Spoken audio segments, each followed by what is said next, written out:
Good morning from Madurai. In today's Vizhiparivu, we are going to look at fever, do's and don'ts. Fever is a symptom. When you take a temperature, it is a sign.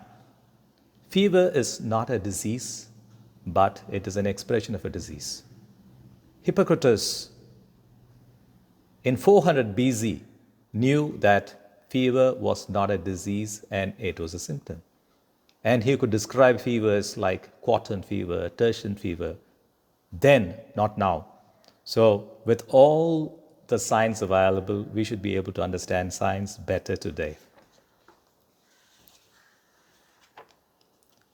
See, in animal kingdom, you have cold-blooded animals, reptiles, fish, and all that, and man and birds. These are called warm-blooded animals. So cold-blooded animals take the temperature of the surrounding. When the fish is in cold water, the temperature of the cold water is the temperature of the fish. But for a man, whether you are swimming in a cold pool or a warm pool, your temperature remains the same. So why does it remain the same? So you know about a refrigerator and the brain. In the refrigerator, there is a thermostat which keeps the temperature constant at a particular temperature, at a desired temperature. Same way, the brain has got what is called hypothalamus, and in the hypothalamus, we have a center for regulating temperature.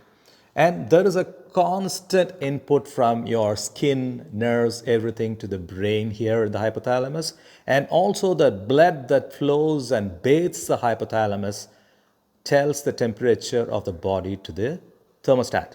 So this thermostat functions beautifully with a particular margin of error, and it functions beautifully. So now, say a coronavirus enters your body. So immediately the body responds by producing cytokines. So these cytokines act like pyrogens, or if certain bacteria come in, the small bits and pieces of bacteria can also act as pyrogens. So the pyrogens, what they do is they enter the blood, they go to the hypothalamus, and they reset the temperature at a higher level. So you have a normal temperature and the temperature is reset.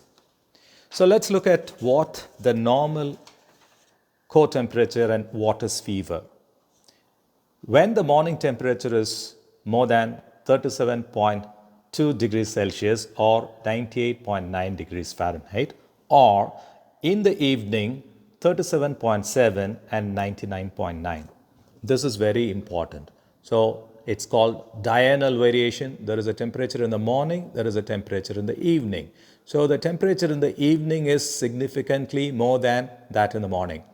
So what the patients do, they take the temperature, it's little more. They start on self-medication. They start taking tablets, which is not correct. So not only here, if you had a fever, say even corona, you're recovering, your temperature may be slightly reset so that your temperature may remain a little higher up to 1 degrees for a long time. So this is also physiological, and you don't have to have any medication for that. This reset will happen on its own. So if you are hypothyroid, if people are pregnant, during menstruation, after food, after exercise, all these conditions, the temperature can vary and you don't have to be alarmed about this change in temperature. So what happens when the thermostat in the brain is reset? So the thermostat in the brain is reset and the body has to produce heat. So what is the mechanism? So the muscles in the body starts rubbing against each other. This is rigor. So when the muscles start rubbing, friction causes heat, and the reset temperature is raised by the body through rigor. So this is another defense mechanism of the body where the temperature, increased temperature, helps to fight and get rid of an infection from the body. So to increase the temperature, you have this rigor mechanism, and to decrease the temperature, you have this sweating mechanism. If the body has to reduce the temperature, it opens out all the sweat glands, sweat pores, and there is a lot of sweating and you sweat, and evaporation causes cooling. This is another very basic principle in science. Evaporation causes cooling.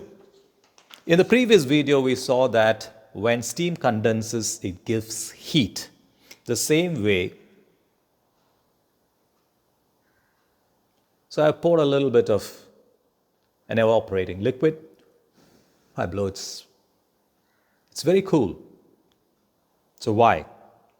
See, this liquid is turning into a gas and it needs energy, and it takes the energy from the skin here. That is why my skin feels cold.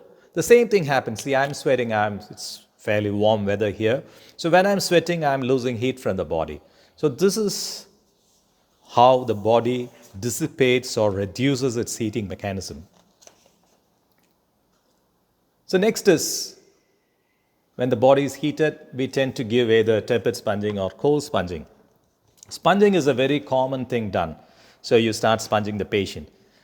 So one thing you should not do is, when the patient is sweating and trying to lose the temperature, when all the sweat pores are open and the capillaries are open, if you put a lot of cold water on the body, this can constrict the blood vessels again, and it can reduce the dissipation or loss of heat from the body. Body wants to lose the heat, but that time you don't go and do a cool sponging or a cold sponging. You can do a warm sponging, but anyway, there is no evidence that any sponging helps in reducing the fever.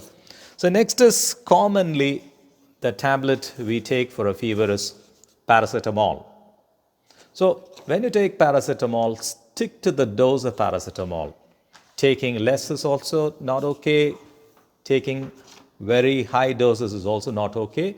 So what is the maximum dose of paracetamol? So when you reach about 7.5 grams, or in children 150 milligrams per kilogram body weight of paracetamol, please note, these are all toxic doses. These are all poisoning doses. In case by accident, if you take 12 grams of paracetamol a day, the liver gets completely damaged and you can do nothing about it. So only a liver transplant can help. So when you're taking a drug, be careful. So to conclude, always seek medical advice when in doubt. So we looked at the temperature mechanism, the basic physiology. When there is a physiological variation, don't panic and take medication. Excess medication can kill. The next thing is, if you have corona, you suspect that you have fever due to corona, any fever more than 5 days, you have to seek medical advice.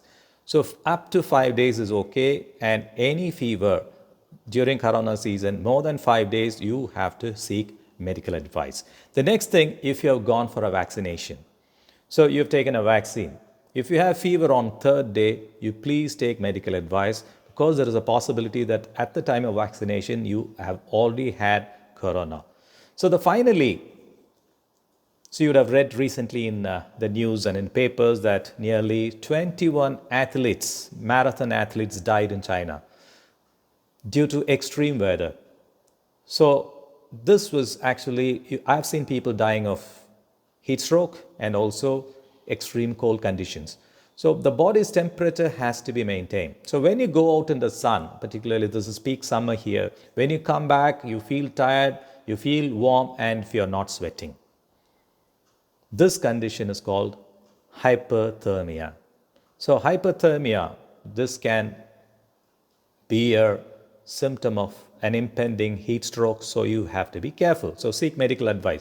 So no sweating and increased temperature is also dangerous.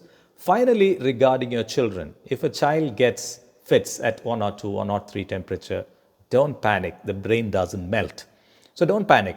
So this febrile seizures in children can always be managed, and most of the times there will never be a permanent brain damage. So these are the things I wanted to discuss with you today. We shall meet again. Bye-bye. Have a wonderful Sunday.